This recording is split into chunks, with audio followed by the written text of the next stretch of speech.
ऐका ना. रमा, दलिया आजी, तुम्ही दोघी अचानक या ठिकाणी काय झालं? दली मावशीकडे एक उपाय आहे ज्याच्यामुळे तो पाणी फेकणारा ओळखाया बी येईन आणि पकडला पण जाईन. कुठला उपाय? तो जेव्हा तुझ्यावर पाणी फेकल तेव्हा तू हे त्याच्या अंगावर फेक. हे काय आहे? हे नकोय अहो मला. हे काही इश नाहीये, त्याच्यावर टाकलं ना का समजून बघा. परंतु हे सगळं चुकीचं आहे रमा. आणि तुमच्या बरोबर जे होते ते चूक याचा नाहीये. अर्थ तो चुकीचा वागेल म्हणून आपणही तेच करायचं का? बघा, गरज पडल्यावर पोलिस बी बंदुकी काठ्या उचलतातच ना. मग गोळ्या मारणं आणि काठ्या चालवणं पण चुकीचं आहे ना. पण मग काय ते चुकीचं आहे नाही ना. तुम्हाला फक्त हे चूर्ण त्याच्या अंगावर टाकायचंय. काही चुकीचं नाहीये, घे हे. काल रात्री तुमची तब्येत बिघडली होती. ह्या काळजीमुळे मी रात्रभर नाही झोपले. हाच विचार करत होते, जर तुमची तब्येत अजून बिघडली तर वैद्याकडे जायला ना तुमच्याकडे पैसे आहेत ना माझ्याकडं. आणि हाच विचार करत मला आयुष्य नाही काढायचं. बस. रमाचं मन राखायला मी हे पावडर सोबत ठेवलं पाहिजे.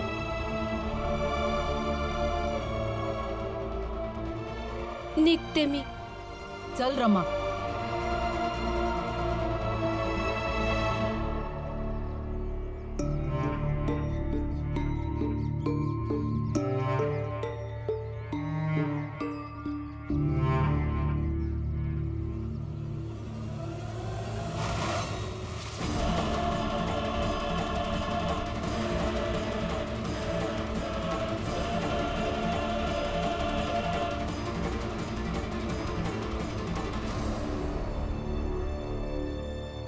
तुम्हाला काही झालं तर नाही ना? तुम्ही ठीक आहात ना? काय विचार केलास तू? तू असं माझ्यावर ही पावडर टाकशील आणि तुझ्या समोर हा मुखवटा काढेन मी आणि तुम्हाला पकडशील. आता तू बघच. आज तर मी फक्त पाणी टाकलंय, उद्या काहीतरी वेगळं टाकेन. नाही, कोणालाही त्रास देऊन आजपर्यंत काहीच मिळालेलं नाहीये.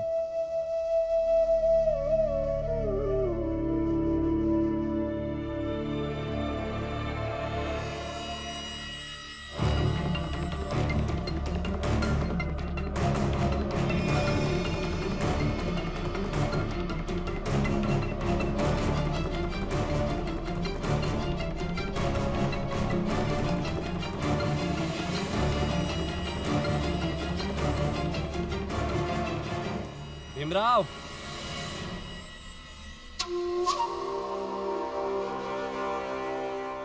काय पुन्हा ओला झालास?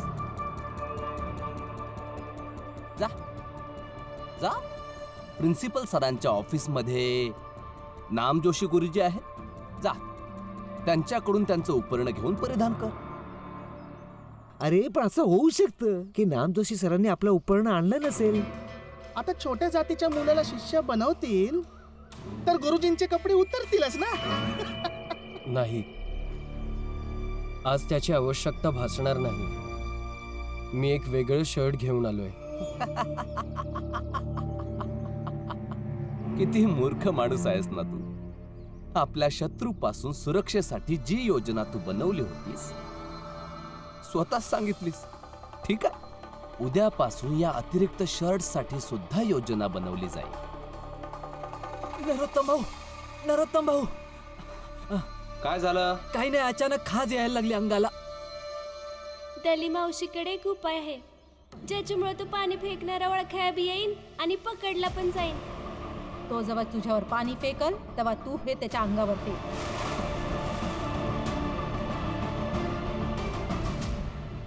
जिथे खाज सुटत असेल तिथे थोडीशी ओली माती लाव, तुला बरं वाटेल.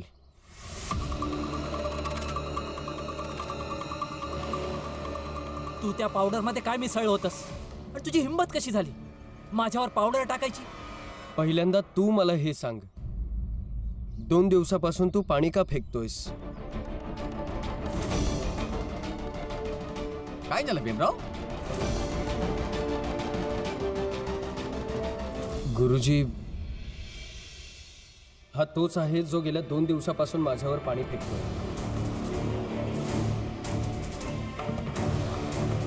आजही मी जेव्हा कॉलेजला आलो तेव्हा यांनी तेच केलं आणि आता तर तो स्वतः गुन्हा कबूल करतोय.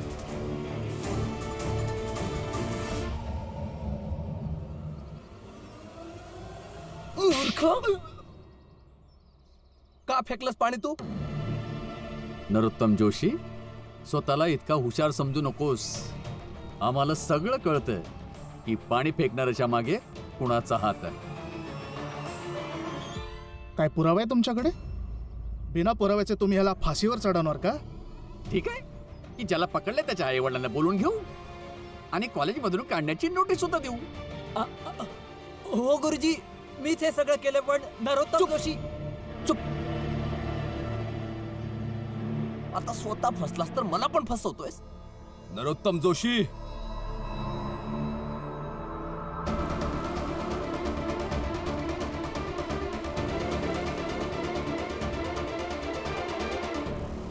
इथे मूर्ख कोणीच नाहीये. सगळं कळतंय आम्हाला. तू आणि तू, तुम्हा दोघांना एका आठवड्याकरता कॉलेजमधून सस्पेंड केलं जातं.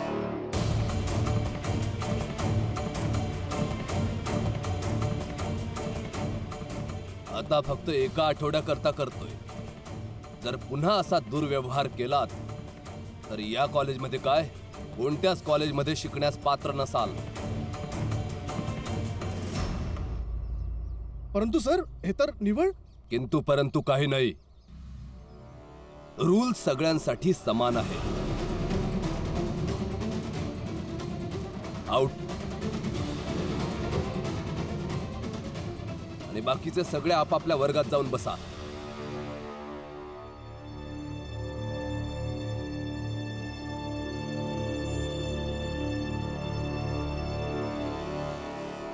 भीमराव,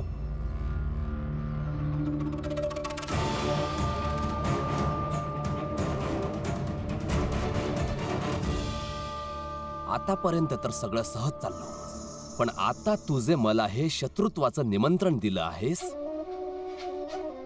तर ठीक आहे, स्वीकारलंय मी. शत्रुत्व खूपच चांगल्या पद्धतीने निभवूया. मला फक्त एका आठवड्यासाठी कॉलेजमधून काढले ना. तुला या कॉलेजमधून कायमचं नाही काढलं तर माझं नाव नरोत्तम जोशी नाही. समजलं?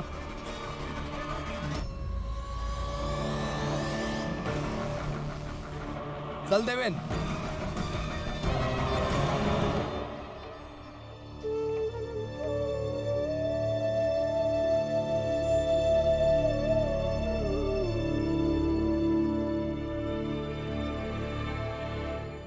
धन्यवाद मावशी. तुमच्या उपायामुळं तो पाणी फेकणारा पकडला गेला आणि आता त्यांना भिजावं बी नाही लागणार. पण रमा, भीम तर रोज रामने कॉलेजला यायचा ना, मग आज पायी का आलाय? काकी, आता तुमच्यापासून काय लपू, सांगते तुम्हाला. चल.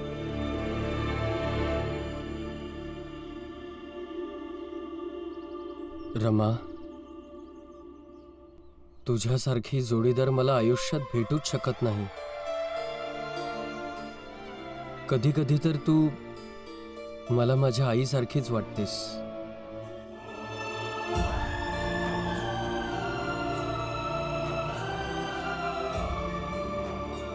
माझ्या मुलांना काही करू नका. मी यांना घेऊन निघून जाते. माझ्या मुलांना हात नका लावू. नाही, मी ह्यांना नाही जाऊ देणार. जर तुम्हाला ह्यांनी जेलात नेलं तर मला बी न्यायला लागल यांना. जशी आई माझी काळजी घ्यायची, माझ्यासाठी कोणाशीही लढायला तयार असायची, तू पूर्णपणे तशीच आहेस रमा.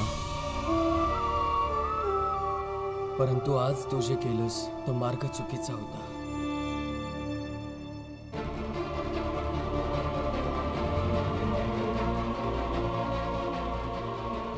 हा 1.5 आणा सुद्धा तुम्हीच ठेवा, परंतु रमा आणि तिच्या भावा बहिणींना उपाशी मात्र ठेवू नका.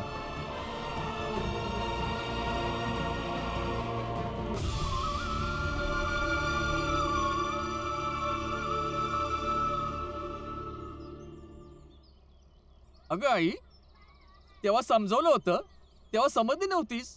तेव्हा माझ्या कानाखाली मारून गप्प केलंस. मला वाटलं की तू माझ्यावर जास्त प्रेम करतेस म्हणून माझ्या कानाखाली मारलीस. पण मग तू त्या रमासोबत कुठे निघून गेली होतीस? हे तू वारंवार ना तुझ्या आणि भीमच्या मध्ये माझी माया नको आणत जाऊस. चुकीचं करतेस तू हे आजी, आणि या चुकीची शिक्षा आम्हा समद्यांना मिळाला नको म्हणजे झालं. चूक तर केली होती मी. चूक तर ही केली होती की जेव्हा तुम्ही सगळे लोक झोपले होते तेव्हा तुम्हा सगळ्यांशी चोरून मी त्यांच्यासाठी जेवण घेऊन गेले होते. पण त्यांनी जेवण नाही केलं. पण ते म्हणाले की तुम्ही जेवण चोरून घेऊन आलाय, तर आम्ही हे जेवण नाही जेवणार. तर हे ऐकून मला हे कळलं की चुकी झालीये माझ्याकडनं. पण आज सर्वांसमोर मी माझी चूक सुधारणार आहे आणि तुम्हा सर्वांसमोर त्यांना जेवण घेऊन जाईल. तर कदाचित ते लोक जेवून घेतील. ही दलिया अम्मा कोणालाच घाबरत नाही, ना तुम्हाला ना त्या जोशीला. अरे मला तर काही लक्षातच येत नाही की अखेर त्या भीमरावामध्ये असं काय आहे की दलिया आजीचं त्याच्यावर इतकं प्रेम उतू चाललंय. तू चुप. भीमराव, भीमराव, भीमराव. अरे थांबा, काय झालंय काय? खरं तर आधी मी ज्या कार्यालयात काम करत होतो त्या कार्यालयातून हे पत्र आलंय. इंग्रजीत आहे. भीम याला वाचून समजावेल आणि याचं उत्तरही लिहून देईल. मागच्या वेळेस उत्तर लिहून दिलं होतं भीमाने. खूप कामाला आलं होतं माझ्या ते. पण भीम दादा तर चाळ सोडून निघून गेले. कुठे गेला आणि का? या सर्वांनी हाकलून लावलंय त्याला. या लोकायला द्या, कदाचित वाचतील ते. म्हणतात की भीमात असं काय आहे, हीच आहे खूबी. जा आणि शोधा त्याला. इथे तुमची चिठ्ठी कोणाला समजणार नाहीये. बघा गडवाला गुळाची चव येते का.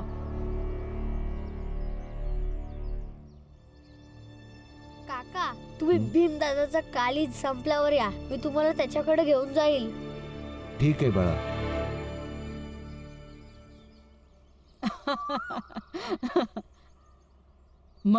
मग काय झालं? माहिती आत्या, पहिले ते नाहीच म्हणाले. मग मी आणि मावशीने त्यांना समजावलं, मग तो पाणी फेकणारा पकडला गेला. चल, बरं झालं. समजूतदार झालीयस हा तू. एवढं डोकं कसं चालतं तुझं? हा, बस तुमच्यात राहूनच शिकले. आमच्या सोबत राहून राहून तर ठीक आहे, पण भीम सोबत राहून सुद्धा. आता दोघी हसत राहणार की आम्हाला पण कोणी सांगणार? आम्ही पण थोडं हसून घेऊ की कोणी आम्हाला या कुटुंबाचा भागच मानत नाही. काय माहिती, आपल्याबद्दलच बोलून हसत असतील. तुझं डोकं असंच चालणार. पण अशी कोणतीच गोष्ट नाहीये लक्ष्मी.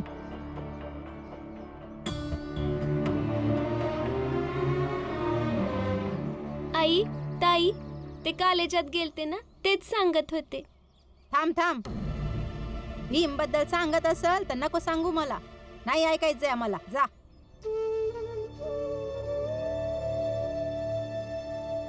ह्याच्यामुळेच तुम्हाला सांगत नव्हते, कारण तुम्हाला त्यांच्याविषयी कुठलीच गोष्ट नाही आवडत ना. आणि तुम्ही मला काही पण समजा, पण माझं घर तर तुम्हा सगळ्यांना घेऊनच पुरं होतं. आणि मी स्वप्नात सुद्धा तुमच्या दोघींची टर नाही उडू शकत. रमा, पाणी घेऊन ये.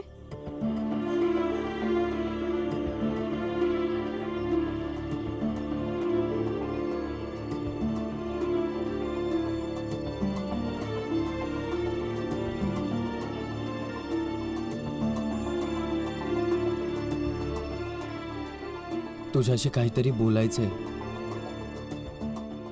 आलो सत्या. आता एकट्यात बोलणार हे दोघं. हे बघ रमा, तुम्हाला मला धन्यवाद म्हणायचे का त्या पाणी फेकणाऱ्याला पकडायला मी तुम्हाला मदत केली? नाही रमा, तू चुकीचं केलंयस. तू चुकीचं केलंयस, दलिया आजीनी चुकीचं केलंय आणि मी पण चुकीचं केलंय. काय चुकीचं केलं? रमा, त्याला खाज येत होती आणि त्यामुळे तो त्रस्त झाला होता, ज्याचं कारण आपण तिघं होतो. असं कुणाच्या त्रासाचं कारण बनणं चुकीचं आहे रमा. मग तर बरंच काही चुकीचं आहे. बाबा तुम्हाला रोज सकाळी सकाळी उठवतात. झोपेतून उठणं पण तर त्रास आहे ना, मग ते पण तर चुकीचं आहे. पोलिस चोरांना शिक्षा देण्यासाठी मारतात, मग ते पण तर चुकीचं आहे.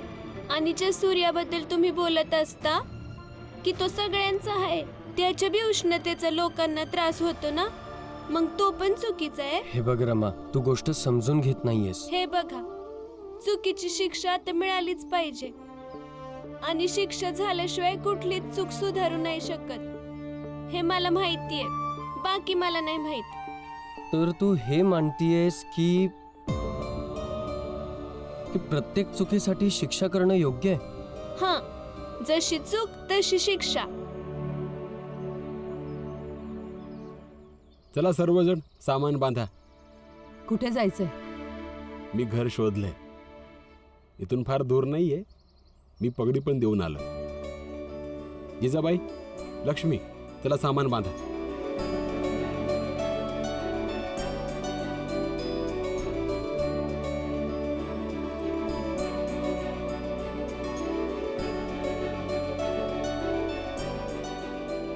उचल, आरामात आला. चला.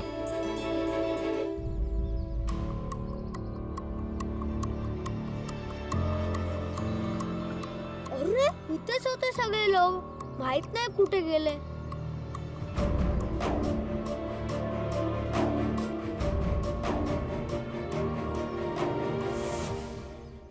नमस्ते शेठजी.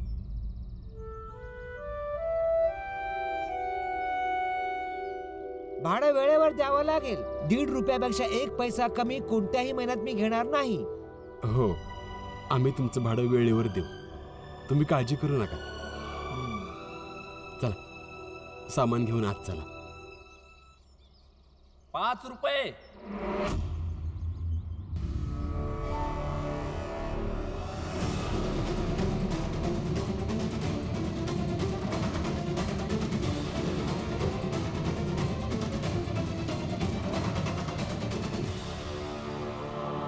₹5 महिन्याचं भाडं मी देतो तुम्हाला.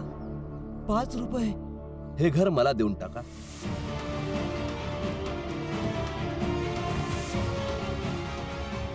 पैशाने मानत नसाल तर आमची ताकद जाणून घ्या. इथे तुम्ही राहू शकणार नाही. 1.5 रुपयाच्या बदल्यात 5 रुपये मिळाल्यावर कोणाला वाईट वाटेल? तुम्ही लोक घर कोणी दुसरीकडे बघा. हे घर तर भाड्यावरती चढलं. परंतु तुम्ही आमच्याकडून एका महिन्याची पगडी घेतली होती आणि पगडी घेऊन घर देणार नाही, हे तर चुकीचं आहे ना? चूक बरोबर काही नसतं. मी अनामत परत करतो ना, तुमची अनामत रक्कम देखील मी परत करतोय ना. आणि हे पैसे भाड्याच्या व्यतिरिक्त आहेत.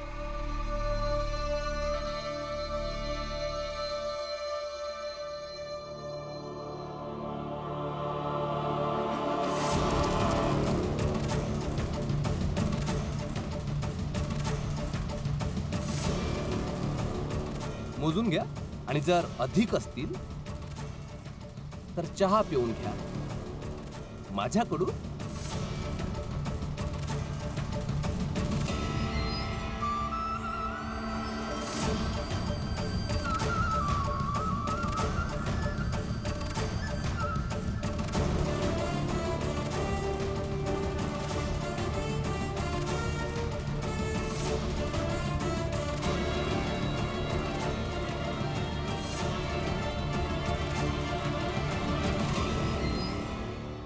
हे घ्या. 4 आणे जास्त दिले आहेत तुम्ही.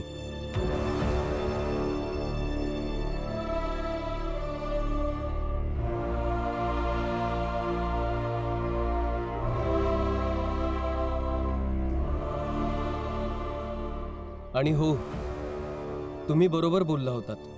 आम्ही जिथे जिथे जाऊ, आमच्या आधी तुम्ही तिथे पोहोचाल. चूक आमच्याकडून ही झाली की आम्ही दुसरीकडे गेलोच का. परंतु आत्ता आम्ही ती चूक सुधारणार. आम्ही आता कुठेही जाणार नाही. खरं तर त्याच घरी परत जाऊ जिथून तुम्ही आम्हाला हाकलून दिलं होतं.